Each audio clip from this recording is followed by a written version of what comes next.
Bien-aimé dans le Seigneur Jésus, je te salue dans le beau et précieux nom de notre Seigneur Jésus-Christ. L'amour du Père, la douce communion du Saint-Esprit sont avec nous dans le glorieux et puissant nom de notre Seigneur Jésus. Waouh! Bien-aimé dans le Seigneur, est-ce que tu sais que Anne avait déjà la connaissance du verset qui dit « Venez à moi, vous tous qui êtes chargés, fatigués, je vous donnerai le repos » depuis l'ancienne alliance, et qu'elle avait aussi déjà connaissance du verset qui dit « Approchez-vous donc du trône de la grâce avec assurance, afin d'obtenir miséricorde et grâce pour être secouru dans vos besoins. » Oh, Anne, ça, c'est une femme formidable. Alléluia. La déclaration matinale de ce matin, bien-aimé, porte sur le livre de 1 Samuel 1, que nous allons lire, bien-aimé, à partir du verset 12. Tu peux prendre ton temps pour lire à partir du verset 12, bien-aimé dans le Seigneur.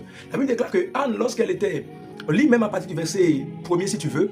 La Bible déclare que Anne, lorsqu'elle était dans la prière dans le temple, le sacrificateur Élie aussi était quelque part au niveau du poteau. Et le sacrificateur Élie observait cette femme qui priait, elle priait. La Bible dit, elle pria longtemps. Et pendant qu'elle priait longtemps, le sacrificateur Élie est venu pour dire, femme, certainement que tu es ivre. Tu es ivre. Et Anne pouvait déjà se lever et commencer par insulter le sacrificateur.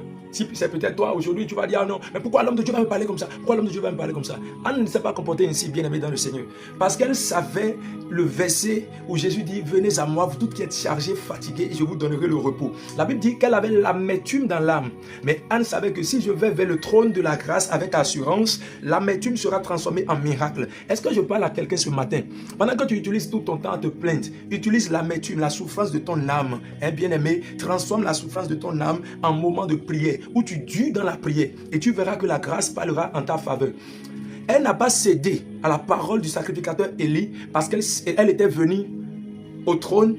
Elle s'était approchée du trône avec assurance. Est-ce que je parle à quelqu'un? Quand toi tu veux prier, tu pries toujours dans les doutes et les idées sont en train de balancer. Je vois des gens qui rentrent dans la prière et qui changent l'atmosphère, qui élèvent le trône plus haut, et qui commencent par faire des déclarations prophétiques et des choses arrivent. Comme ce matin, tu vas déclarer dans le nom puissant de Jésus. Cher Père de grâce, Dieu de bonté, je décrète que ma vie de prière est restaurée et je trouve confiance, assurance. Lorsque je m'approche du trône, je déclare, je proclame la parole et j'écris de nouvelles lois dans le nom de Jésus. Des lois écrites qui sont des lois de l'esprit de vie au nom puissant de Jésus, qui annulent les lois de la mort dans le nom puissant de Jésus. Alléluia. Shalom, bien-aimé, la paix de Dieu est sur ta vie. Tu es béni.